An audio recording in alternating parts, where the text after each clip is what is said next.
Hello hi सलाम, मैं हूं वसीम खान और आप देख रहे हैं मेरा यूट्यूब चैनल। आज के इस फ्रेश वीडियो में हम हॉट्स क्वेश्चन सॉल्व कर रहे हैं मैथ्स 1 के।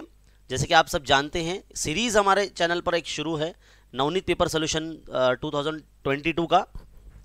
आज का जो वीडियो है वो मैथ्स 1 का 5th पेपर का सोल्यूशन हम इसमें देखने वाले हैं। मैं आपसे रिक्वेस्ट करता हूं कि अगर आप चैनल पर नए हैं तो सब्सक्राइब ज़रूर कर लीजिए और प्लीज़ हमारे चैनल को शेयर कीजिए। काफ़ी मेहनत से हम वीडियो बना रहे हैं, आप लोगों के लिए लेकर आ रहे हैं। और हमारा जो टेलीग्राम चैनल है, अबाउट सेक्शन में इसका लिंक दिया है, यहाँ पर आप जो है इस लिंक पर क्लिक करके टेलीग्राम चैनल हमारा ज्वाइन कर सकते हैं, जहाँ पर हम आपको दूसरे भी जो है अपडेट्स वीडियोस के देते रहते हैं। और प्लीज़ इस वीडियो को लाइक ज़रूर कर दीजिए, जिससे हमको जो है मोटिवेशन मिलेगा। तो आज हम 5th पेपर का मैथ्स 1 का क्वेश्चन नंबर पेपर 5 का हॉट्स क्वेश्चन करने वाले हैं। चलिए आइए देखते हैं हमारा जो है क्वेश्चन नंबर 4 और 5 क्या है। देखिए, अटेम्प्ट एनी टू 3 क्वेश्चन आते हैं, हर क्वेश्चन 4 मार्क्स का था, जैसे आप सब जानते हैं। पहला क्वेश्चन है यहाँ पर x raise to 2002 plus 10 x raise to 2001 divide by 10 x raise to 2000 is equal to 957.9। ज़रा क्वेश्चन आपको हो सकता है थोड़ा सा मुश्किल लगे, थोड़ा सा हार्ड लगे, लेकिन ये जितना हार्ड लग रहा है ना, ये उतना है नहीं है। चलिए इसको सबसे पहले तो हम एक पेज पे लिख लेते हैं इस तरह से और इसको सॉल्व करना शुरू करते हैं। इसके लिए एक बेसिक नॉलेज आपके पास होना चाहिए, जो आपने 8th क्लास में लॉ ऑफ इंडाइसिस पढ़ा होगा ना आपने, वही चीज़ का हम यूज़ करने वाले हैं यहाँ पर। देखिए बहुत ही सिंपल है। क्या करना होगा, सबसे पहले तो आप क्या कीजिए, ये जो क्वेश्चन दिया है पहले तो उसको write down. x raise to 2002 है ना, plus 10 x raise to 2001 divide by 10 x raise to 2000 is equal to 957.9। ये ऐसा दिया है। यहाँ पर जो 10 आपको दिख रहा है ना, ये डिवाइड में ना, ये मल्टीप्लाई में यहाँ पे भेज दीजिए आप। तो x raise to 2002 plus 10 x raise to 2001 divide by ये x रेस टू 2000 इस तरह से हो जाएगा, इज इक्वल टू 10 आप यहाँ भेज दिया यहाँ पर 957.9 के मल्टीप्लाई में। जैसे ही आप 10 से मल्टीप्लाई करते तो ये जो पॉइंट है डेसिमल है थोड़ा और आगे सरक जाएगा, यानी ये 9579 हो जाएगा ये। और यहाँ पर कुछ इस तरह से हो जाएगा। एक मिनट में इसको थोड़ा सा नीचे खसका के लिख लेता हूँ ताकि आपको खुला खुला लगे और स्टेप बाय स्टेप आपको समझ में आए। तो ये 9579 ये हो जाएगा इस तरह से। और ये x raise to 2002 plus 10 x raise to 2001 divide by x raise to 2000 है भाई, ये 200 नहीं है, 2000 है। अब आप क्या करेंगे, आपने ये लॉ ऑफ इंडाइसिस देखा होगा, a raise to m upon a raise to n is equal to a raise to m minus n, ऐसा होता है ना, देखा होगा आपने। तो सबसे पहले आप डिस्ट्रीब्यूट कर लीजिए, यहाँ पर जो हमारा डिनोमिनेटर है ये डिस्ट्रीब्यूट कर लीजिए इस तरह से, x raise to 2002 divide by x raise to 2000 plus 10 x raise to 2001 divide by x raise to 2000। देखो इस तरह से हमने क्या कर लिया, यहाँ पर डिस्ट्रीब्यूट कर लिया। अब आप क्या करेंगे, जो मैंने रूल आपको बताया था लॉ ऑफ इंडाइसिस वाला, यहाँ पर हम अप्लाई करेंगे। x रेस टू 2002 माइनस 2000 ऐसे लिखेंगे, है ना, प्लस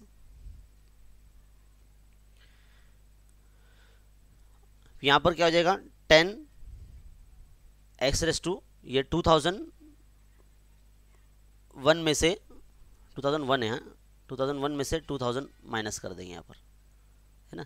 ये वाला हमने रूल यूज़ किया है, a raise to m upon a raise to n is equal to a raise to m minus n। ये वाला जो रूल हमने यूज़ किया है, यहाँ पर 95779 ये कंटिन्यू चलता आ रहा है। बताइए अब क्या हो जाएगा, x रेस टू 2002 में से 2000 गया तो x स्क्वायर हो जाएगा ये, प्लस यहाँ पर क्या जाएगा 10x हो जाएगा, ये 10x इज इक्वल टू ये 9579 हो जाएगा। ये एक क्वाड्रेटिक इक्वेशन बन गया। चलिए x square plus 10x minus में ला लीजिए 9579 को यहाँ पर इक्वल टू 0। अब आपको इस नंबर के फैक्टर निकालने पड़ेंगे, काफ़ी बड़ा नंबर नज़र आता है ना, मुश्किल नहीं है, आसान है। देखिए कैसा है, इजीली सॉल्व हो जाएगा। देखो लास्ट में 9 है ना, तो 3 से करते हैं हम लोग, तो 3 3 ज़ा 9 फिर क्या हो जाएगा 3 1 ज़ा 3, तो 2 बच जाता है, तो 27 हो जाएगा ये। तो 3 9 ज़ा 27 होता है। फिर 3 3 ज़ा 9, फिर 3 से कर लेते हैं, 3 1 ज़ा 3 है ना। फिर 8 19 हमको एक साथ लेना है तो हम 0 लगा देंगे यहाँ पर, क्योंकि जब दो नंबर लेना रहता है डिवीजन में तो हम 0 लगाते हैं। फिर 3 3 ज़ा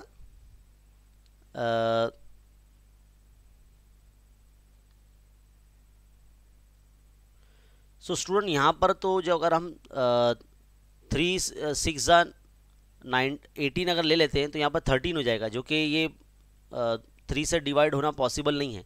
तो यहाँ पर ये ऑपरेशन हम नहीं कर सकते, तो ये कैंसिल करना पड़ेगा। तो हमको यहाँ पर जो है अब यहाँ पर एक ऐसे नंबर से मल्टीप्लाई या डिवाइड करना पड़ेगा इसको, जिससे ये पूरा पूरा डिवाइड हो जाए। यानी 3193 ये जो है ये एक तरह से प्राइम नंबर है, समझ लीजिए एक तरह से, है ना, जो प्राइम नंबर से ही डिवाइड होगा। तो यहाँ 31 हम ले लेते हैं। 31 से अगर इसको हम करते हैं तो 31 1 ज़ा 31 है ना। फिर ये 93 एक साथ लेना है तो 0 लगा देंगे, और 31 3 ज़ा 93 हो जाएगा। और फिर बाद में ये 103 जो है ये 103 के टेबल में आएगा, तो 103 1 ज़ा 103 इस तरह से। तो हमको जो नंबर्स मिलते हैं यहाँ पर क्या मिलते हैं, 3 इंटू 31 इंटू 103, तो 31 3 ज़ा 93 हो जाएगा, और इंटू ये 103 हो जाएगा। अब दोनों में 93 और 103 में 10 का गैप है, यानी हमको दो फैक्टर इस तरह से मिल जाते हैं, 9 5 7 9, इसके दो फैक्टर ऐसे मिल जाते हैं 93 का मल्टीप्लाई 103 से। तो अब हमको 10x जो है वो प्लस में चाहिए, तो छोटा नंबर माइनस में रहेगा, बड़ा नंबर प्लस में रहेगा, है ना। तो यहाँ पर फिट कर देंगे x² plus 103x minus 93x, है ना, 93x है ना, माइनस 9579 इक्वल टू 0। फिर यहाँ से तो आपको आता ही है कॉमन निकालना, तो x into x plus root 103 minus 93 common, फिर x plus 103 as it is equal to 0। तो यहाँ पर हमारा x का वैल्यू आने वाला है x प्लस 103, कॉमन निकालेंगे, नेक्स्ट x माइनस 93, यहाँ पर 0 डिस्ट्रीब्यूट करेंगे अब आप नेक्स्ट स्टेप में। तो कैसे हो जाएगा ये, x is equal to plus 103 is equal to 0 और x माइनस 93 इक्वल टू 0। तो x इज इक्वल टू ये हो जाएगा माइनस 103 और x इज इक्वल टू ये हो जाएगा प्लस 93। तो यहाँ पर दो नंबर हमको मिल जाते हैं x के, तो यहाँ पर हमारा सोल्यूशन कंप्लीट हो जाता है। देखो कितना मुश्किल लग रहा था, बस यहाँ फैक्टर निकालने में थोड़ा सा आपको सोचना पड़ता है, यहाँ पर ध्यान लगाना पड़ता है ना। बाकी तो यहाँ पर लॉ ऑफ इंडाइसिस हमने यूज़ किया है, और किस तरह सिंप्लीफाई किया आपने देखा। इसका आप स्क्रीनशॉट निकाल सकते हैं और वीडियो को रुका रुका कर आप जो है लिख सकते हैं इसको, है ना। चलिए बढ़ते हैं हम हमारे नेक्स्ट क्वेश्चन की तरफ, क्योंकि ये क्वेश्चन यहाँ पर हमारा एंड हो चुका है। चलिए सेकंड क्वेश्चन क्या है, the sum of the third and seventh term of AP is 32। Third term और सेवेंथ टर्म का जो सम है यानी एडिशन है वो 32 है, एंड देयर प्रोडक्ट, और सेकंड कंडीशन भी दिया है एंड देयर प्रोडक्ट, ये सेकंड कंडीशन है, is 220। Find the sum of first 21 terms of an AP। First 21 term, take the value of D positive. अब एक हिंट भी दिया है कि D का जो वैल्यू शायद 2 आने वाला है हमारे पास, तो पॉजिटिव वैल्यू जो है उसका हमको लेना है। तो चलिए सबसे पहले हम इस क्वेश्चन को इस तरह से हमारे बोर्ड पर लिख लेते हैं और इसको सॉल्व करना शुरू करते हैं। यहाँ पर हमको जो दिया गया है उसके हिसाब से, यानी थर्ड टर्म है ना, तो थर्ड टर्म के लिए यानी T3 और T7 का एडिशन सम बोला है ना, तो 32 है। तो ये समझ लीजिए एक तरह से ये जो पहली कंडीशन है इसमें अगर हम लोग Tn का फॉर्मूला लगाते हैं, Tn का फॉर्मूला अगर लगाते हैं तो a प्लस ये क्या हो जाएगा 2D हो जाएगा, नहीं a प्लस 2D प्लस, और ये a प्लस 6D हो जाएगा, है ना। नॉर्मली Tn का जो फॉर्मूला लगाते हैं हम लोग, Tn is equal to a plus n minus 1 into d. इसमें जब n का वैल्यू रखते हैं हम लोग, जैसे 3 रख रहे हैं, तो a plus 3 minus 1 into d is equal to क्या हो जाएगा, a प्लस 2D हो जाएगा। इसी तरह से अगर n की यहाँ पे 7 रखते हैं तो a प्लस 6D हो जाएगा ना, 7 माइनस 1 इंटू डी, तो 6D हो जाएगा। तो इसलिए मैंने डायरेक्टली रखा है यहाँ पर इक्वल टू 32। चलो मैं इसको है ना मिटा देता हूँ, ये आपको मैंने समझा कर दिखाया कि किस तरह से आया है, डायरेक्टली लिखा है ना मैंने, इसलिए। चलिए a कितना हो जाएगा 2a हो जाएगा, प्लस 6D और 2D क्या हो जाएगा, ये 8D हो जाएगा। कितना हो जाएगा 8D, और ये 32। है ना। अगर इसको 2 से डिवाइड करते हैं हम लोग तो a plus 4d is equal to 32 ये हो जाएगा। और यहाँ पर अगर मैं मान लीजिए इसको कुछ इस तरह से, ये 32 भी तो 2 से डिवाइड होगा तो छोटा हो जाएगा ना, यानी 16 हो जाएगा ना इधर पे ना, 2 से डिवाइड करें तो हमने 16 हो जाएगा ये। तो हम क्या करेंगे 16 के माइनस में 4d को भेज देंगे, a हमारे यहाँ रहेगा। तो ये मान लीजिए a का वैल्यू हो गया ये, आप थोड़ी देर के लिए मान लीजिए a का वैल्यू हो गया। अब सेकंड कंडीशन है देयर प्रोडक्ट, यानी इन दोनों का T3 थर्ड टर्म और T7 देन का इनका जो प्रोडक्ट है वो 220 है। तो प्रोडक्ट के हिसाब से भी जो यही जो हम लिखेंगे इनका मल्टीप्लाई करेंगे वह a प्लस 2d का मल्टीप्लाई करेंगे a प्लस 6d से इक्वल टू 220। अब दो ब्रैकेट का जो मल्टीप्लिकेशन होता है उस हिसाब से आपको करना है ना। तो हम क्या करते हैं यहाँ पर a का जो वैल्यू है वो यहाँ पुट कर देते हैं। तो 16 माइनस 4d प्लस 2d पहले ब्रैकेट में रख दिया a का वैल्यू मल्टीप्लाई, अब दूसरे ब्रैकेट में 16 minus 4d plus 6d is equal to 220। क्या हो जाएगा अभी देखिए गौर से, 16 माइनस 2d हो जाएगा ये पहला ब्रैकेट, क्योंकि 4d में से 2d गया तो minus 2d multiply 16 plus 2d equal to 220। अब आप गौर से देखिए ये a माइनस b और ये a प्लस b का ब्रैकेट नज़र आ रहा है ये ना। ये मान लीजिए आपका a है, ये आपका b है, ये आपका a है, ये आपका b है। तो एक बार प्लस में और एक बार माइनस में कैसे लिखते हैं, a square minus b square ऐसे फॉर्म में लिखते हैं।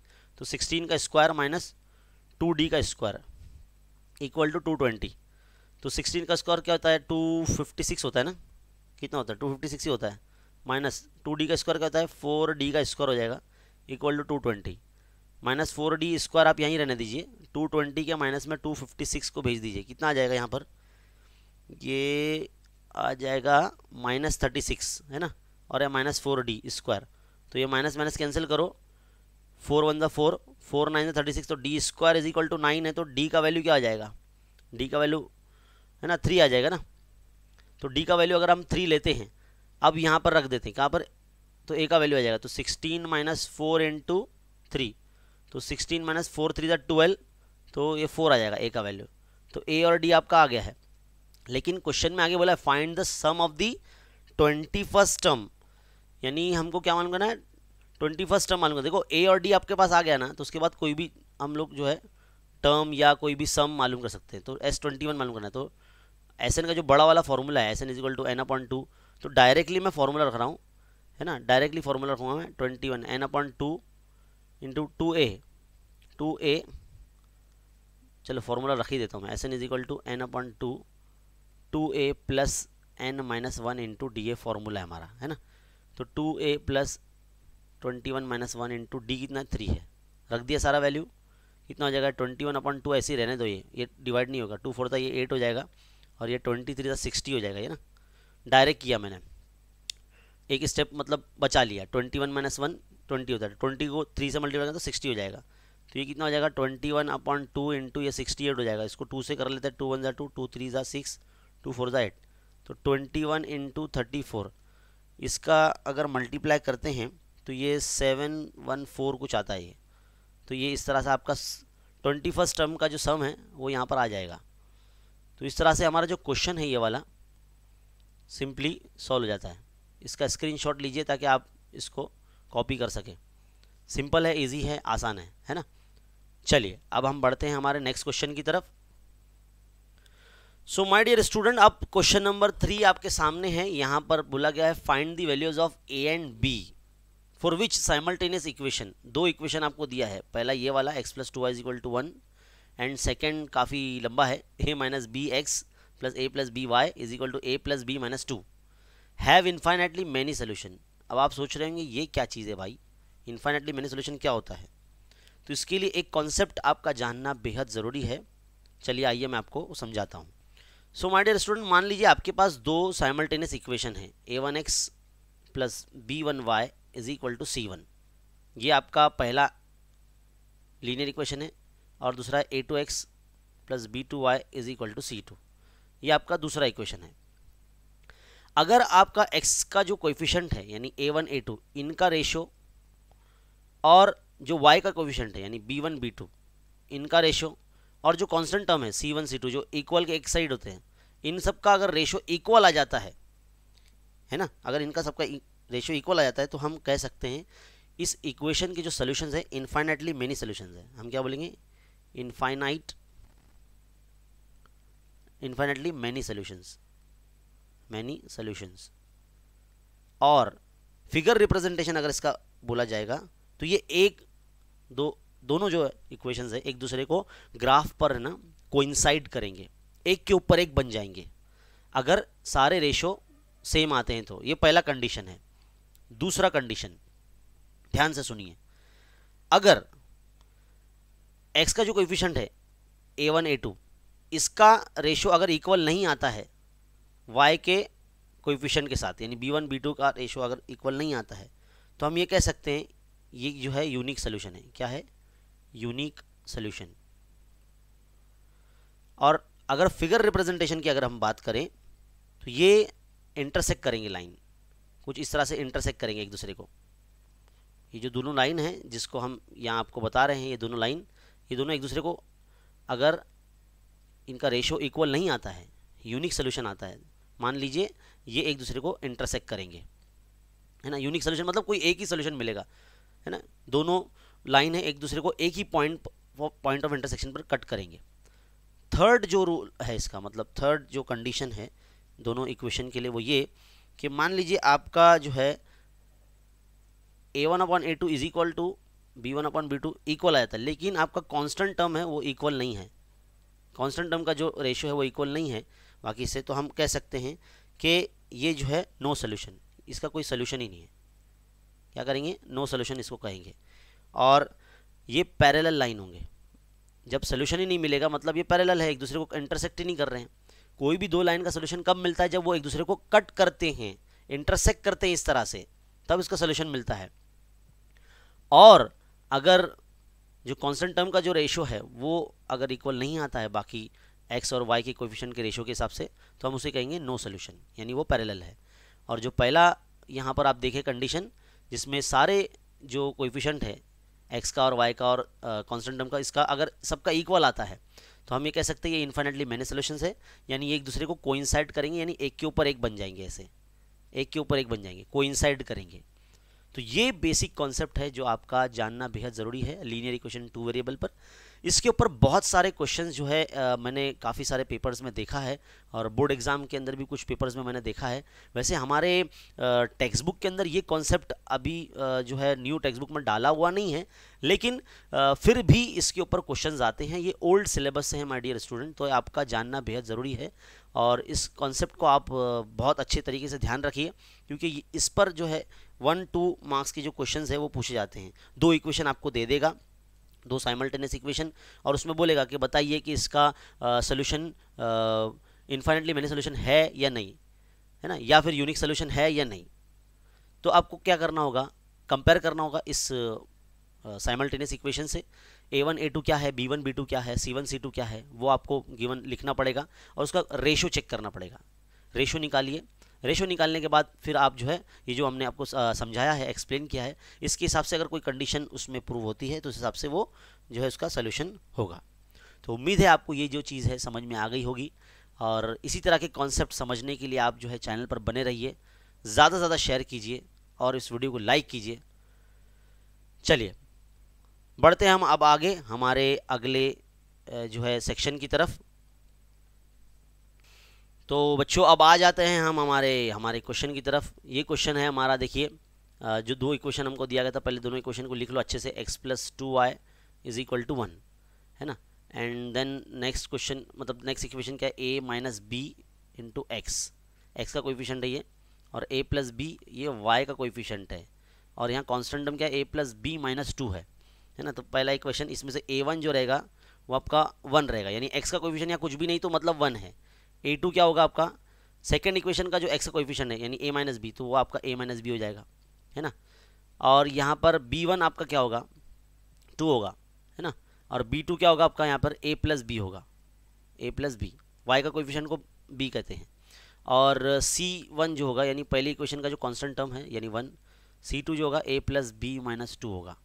अब यहाँ हमको बोला है कि इनका जो सोल्यूशन है इन्फाइनेटली मेनी सोल्यूशन है। अभी मैंने आपको थोड़ी देर पहले बताया कि इन्फाइनेटली मेनी सोल्यूशन कब होता है, जब a1/a2 होता है इक्वल होता है b1/b2 इक्वल होता है c1/c2 से, है ना, क्योंकि हमको बोला है infinitely many solution, infinitely many solution, है ना, तब ये कंडीशन आती है। तो इसमें सारे वैल्यू पुटअप कर लीजिए। a1 क्या है 1 है, a2 क्या है आपका a माइनस b है, रख लिया हमने, b1 क्या है आपका 2 है, b2 क्या है आपका a प्लस b है ना, और c1 क्या है आपका 1 है, और c2 क्या है आपका a प्लस b माइनस 2 है।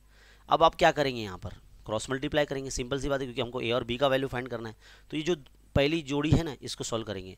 तो 1 के मल्टीप्लाई में अगर a प्लस b जाएगा तो यहाँ पर क्या बनेगा, a प्लस बी ही बनेगा वो, है ना, equal to 2 into a minus b, यहाँ पर मल्टीप्लाई में जाएगा इस तरह से। तो क्या हो जाएगा, ये a plus b as it is equal to ये हो जाएगा 2a माइनस 2b, है ना। अब आप क्या करेंगे, 2a के माइनस में a को भेज देंगे, b के प्लस में 2b, इस तरह से यहाँ आ जाएगा। तो ये हो जाएगा 3b और ये हो जाएगा a। तो इन शॉर्ट ये a का वैल्यू समझ लीजिए, इस तरह से 3b आ गया हमारा, है ना। अब नेक्स्ट रेशियो हम सॉल्व करेंगे यहाँ पर। मान लीजिए पहले 1/a माइनस बी को करेंगे लास्ट वाले से, 1/a प्लस बी माइनस 2 को क्रॉस मल्टीप्लाई करेंगे तो a plus b minus 2 as it is रहेगा, और ये भी a माइनस बी ऐसे आ जाएगा। अब यहाँ पर a का जो वैल्यू है हमको रख देना है, तो 3b plus b minus 2 is equal to 3b minus b. तो 3b माइनस बी यानी तो 2b हो जाएगा, और ये कितना हो जाएगा, ये 4b माइनस 2। तो अब आप क्या करेंगे, b का वैल्यू हमको निकालना है, तो हम क्या करेंगे, 4b के माइनस में 2b को यहाँ ले लेंगे, और ये 2 इधर आ जाके प्लस में आ जाएगा, तो ये 2b हो जाएगा, है ना। तो b का वैल्यू क्या आ जाएगा, 2/2 यानी दैट इज़ 1 आ जाएगा। तो b का वैल्यू आ गया 1, b का वैल्यू क्या आ गया 1 आ गया। यहाँ पर उठा के पटक दो इधर पे 1 का, तो a का वैल्यू आएगा, तो 3 1 3, तो a का वैल्यू कितना आएगा 3 आ गया। तो a और b का वैल्यू है हमको फाइंड करना था, तो सोल्यूशन आ गया हमारा a, b जो सोल्यूशन आ गया है हमारा, क्या आ गया है 3,1 सोल्यूशन। तो इस तरह से बच्चों करना है। ये कॉन्सेप्ट आपको जो है समझाना बहुत ज़रूरी था, इसलिए हमने आपको बताया कि इन्फाइनेटली मैनी सोल्यूशंस क्या होते हैं, है ना। हमारे टेक्स्ट बुक में दिया नहीं है यार, तो ये सोल्यूशन इसका आपके सामने, इसका स्क्रीनशॉट लीजिए ताकि आप इसको लिख सकें अच्छे तरीके से। चलिए बढ़ते हैं हमारे नेक्स्ट क्वेश्चन की तरफ।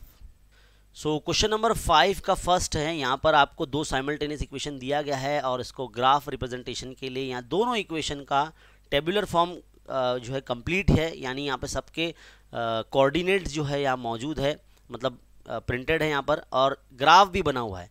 हमको सिर्फ ये जो क्वेश्चंस इस वक्त आप देख रहे हैं साइड में, राइट साइड में, इनके आंसर्स देना है हमको।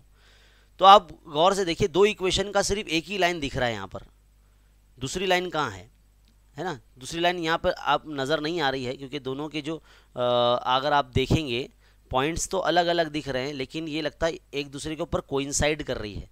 खैर पहला पॉइंट हम लोग पढ़ते हैं, whether the graphs of both the equations are different और सेम, है ना। तो यहाँ पर हमको बोला है क्या जो ग्राफ बना है इक्वेशन का वो सेम होगा या अलग अलग होगा, मतलब लाइन एक ही पे बनेगा या अलग अलग बनेगा।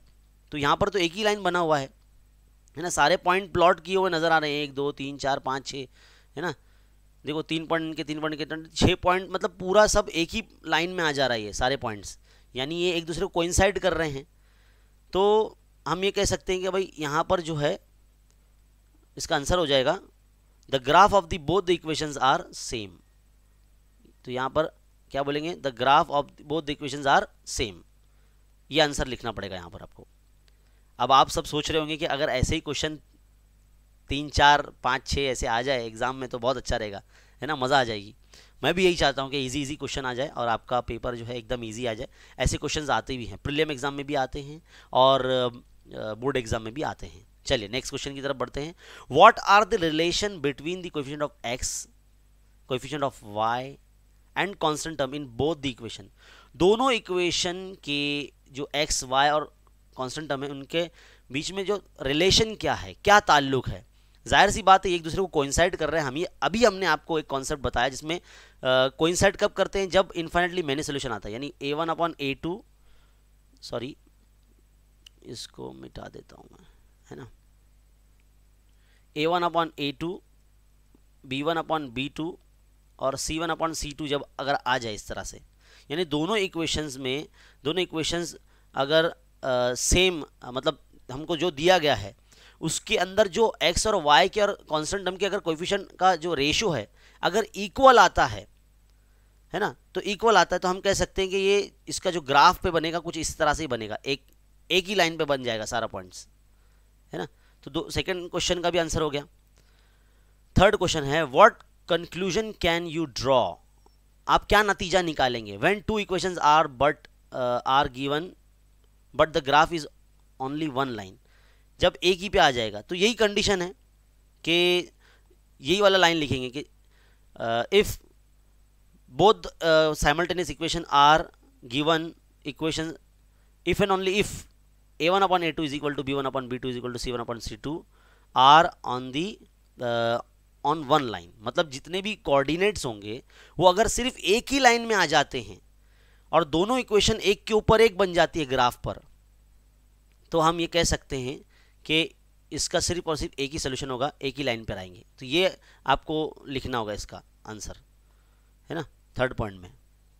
तो यहाँ पर हमारा जो क्वेश्चन नंबर 5 का ख़त्म होता है, क्वेश्चन नंबर 1। अब लास्ट क्वेश्चन है इस पेपर का, वो अब हम हल करने जा रहे हैं। If the speed of a car is increase by 12 kilometre per hour, it takes 40 minutes less to cover a distance of 240 kilometre. एक कार है, उसका स्पीड जो है अगर 12 किलोमीटर हम लोग बढ़ाते हैं तो वो 40 मिनट कम लेता है 240 किलोमीटर का डिस्टेंस कवर करने के लिए। Find the original speed of a car. तो चलिए इसको सॉल्व करते हैं। सो स्टूडेंट, सबसे पहला काम आप क्या करेंगे, जो कार का ओरिजिनल स्पीड है वो हम बताएंगे कि वो x किलोमीटर पर आवर है। जो कार चल रहा है वो उसका original speed x kilometre per hour है। अब आपने 9th क्लास का जो फर्स्ट चैप्टर पढ़ा था साइंस में, उसमें आपने पढ़ा था टाइम इज इक्वल टू क्या होता है, डिस्टेंस अपॉन टाइम होता है ना। टाइम क्या होता है, डिस्टेंस अपॉन स्पीड होता है ना। Time is equal to distance upon speed होता है। तो यहाँ पर हमको बोला गया है कि अगर जो डिस्टेंस है वो 240 किलोमीटर कवर करना है, लेकिन जब इसका 12 किलोमीटर अगर हम बढ़ा देंगे, यहाँ पर देखो स्पीड 12 किलोमीटर बढ़ाया है, तो पहला स्पीड x किलोमीटर है, नया जो क्या हो जाएगा x + 12 किलोमीटर हो जाएगा। ये बढ़ा दिया है 12 किलोमीटर पर आवर, ये अगर बढ़ा देता है ना, ये न्यू स्पीड है आपका, न्यू स्पीड यहाँ लिख देता हूँ मैं, ये न्यू स्पीड है। आपको सिर्फ मैं एक्सप्लेन कर रहा हूँ, बाकी आप इसको अच्छे तरीके से लिख लेना, है ना। सपोज द यूनिफॉर्म स्पीड या original speed of a car is x kilometre per hour, है ना। एंड देन फिर आप लिखना the speed is increase by 12 kilometre, so therefore the new speed will be x + 12 kilometre per hour, इस तरह से लिखना। Time taken to cover 240 kilometre, है ना, तो यहाँ पे लिखना time taken to cover 240 kilometre. अब कितना टाइम इसको कवर करना लग रहा है, तो 240 डिवाइड बाय जो न्यू स्पीड है x + 12 किलोमीटर, ये इतना टाइम इसको लग रहा है, ये पूरा टाइम है ना। कितना टाइम कम लगता है, 40 मिनट कम लगता है। तो 40 मिनट को पहले आर में कन्वर्ट कर लो। 40 मिनट को आर में कन्वर्ट करने के लिए आप क्या करेंगे, 40 को 60 से डिवाइड कर देंगे, तो 0 0 कैंसिल, 2 2 4, 2 3 6, तो 2/3 ये आवर्स हो जाएगा। क्या हो जाएगा, आवर्स।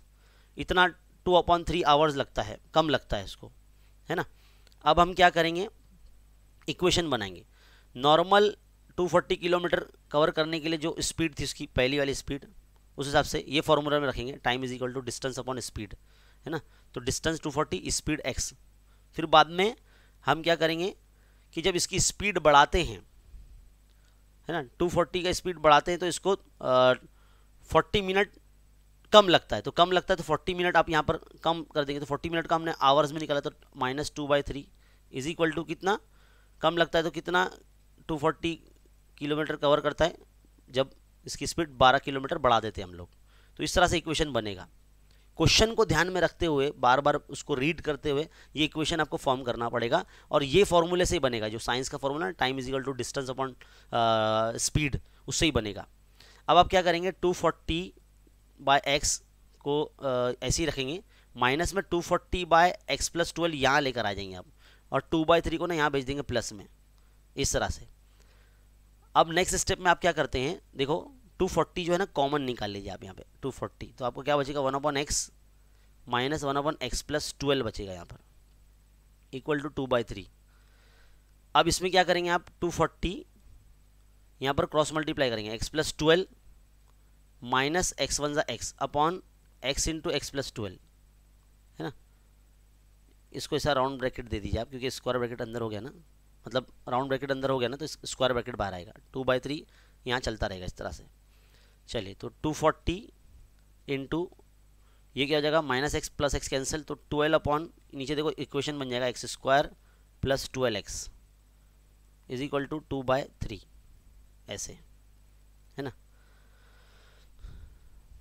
अब क्या होगा, अब आप क्या करेंगे, 12 upon x² plus 12x as it is यहाँ रखिए। ये 240 मल्टीप्लाई में ना, ये 3 के मल्टीप्लाई में अब यहाँ आ जाएगा 240, यानी डिवाइड में आ जाएगा 2 के, और 240 यहाँ आ जाएगा। तो इसको अगर आप सॉल्व करते हैं, जैसे कि 2 1 ज़ा 2, 2 1 ज़ा 2, 2 2 ज़ा 4, तो 120 आ जाएगा। तो 120 को अगर 3 से मल्टीप्लाई करते हैं आप, तो आपको मिलेगा 1/360, है ना, और ये 12 एज इट इज़ रहेगा x² प्लस 12x। यहाँ पर भी आप क्रॉस मल्टीप्लाई करेंगे, 360 को 12 से मल्टीप्लाई करना पड़ेगा आपको, तो 12 into 360 is equal to x² plus 12x, equation बन जाएगा इस तरह से। अब आप इसको मल्टीप्लाई कीजिए, तो ये मल्टीप्लाई करने पर आ जाता है 4320 x² plus 12x। Quadratic equation बन गया है, इसको सही फॉर्म में लिख लीजिए, x² plus 12x minus 4320 equal to 0। अब 4320 का आपको फैक्टर निकालना पड़ेगा, 4320, ताकि आपको 12 मिल सके, है ना। तो चलिए आप क्या करेंगे, 2 से करते हैं, 2 2 ज़ा 4, 2 1 ज़ा 2, 2 6 ज़ा 12, और ये 0, है ना। फिर हम यहाँ पर वापस से 2 से करते हैं, 2 1 ज़ा 2, 2 नंबर लेना एक साथ, तो 0 लगाएंगे, 2 8 ज़ा 16, है ना, और ये 0 क्या हो जाएगा, और वापस 2 से कर लीजिए, 2 5 ज़ा 10, 2 4 ज़ा 0, है ना। अब ये 9 से कर सकते हैं, 9 6 ज़ा 54, 0, है ना। फिर 12 से करते हैं, 12 5 ज़ा 60, है ना, फिर 5 1 ज़ा 5। तो यहाँ पर ये टोटली जो है डिवाइड हो चुका है पूरा। अब हमको जो नंबर मिल रहे हैं, 2 फैक्टर हमको निकालने हैं, क्योंकि ताकि 12 हम ला सकें, यानी 4320 के 2 फैक्टर हमको निकालने हैं। तो ये देखो यहाँ पर इसको सॉल्व कर रहा हूँ मैं, 2 इंटू 2 जो भी नंबर हमको मिला है, 2 इंटू 2, है ना, इंटू 2, फिर 9 इंटू 12 इंटू 5। तो देखिए 2 2 ज़ा 4, 4 2 ज़ा 8, 8 9 ज़ा 72, ये 72 हो गया, और 12 5 ज़ा 60 हो जाएगा। अब दोनों के बीच में 12 का गैप है, देखो, तो 72 और 60 ये 2 नंबर हमको मिलते हैं, है ना। इन दोनों को हमको, देखो ये छोटा नंबर, ये 60 माइनस में रहेगा, 72 में 60 माइनस होगा तो 12 बचेगा ना। अब इसको रख दीजिए इक्वेशन में, x² plus 72x minus 60x minus 4320 equal to 0। इसके बाद तो आपको आना चाहिए, क्योंकि इसके बाद तो फैक्टराइजेशन मेथड है, और ये आपको आना चाहिए। तो x bracket x plus 72 as it is, फिर माइनस 60 कॉमन, फिर x plus 72 as it is, है ना, कॉमन निकालेंगे, मतलब ये इस तरह से नेक्स्ट स्टेप में x प्लस 72 कॉमन आ जाएगा ब्रैकेट, फिर x माइनस 60 इक्वल टू 0।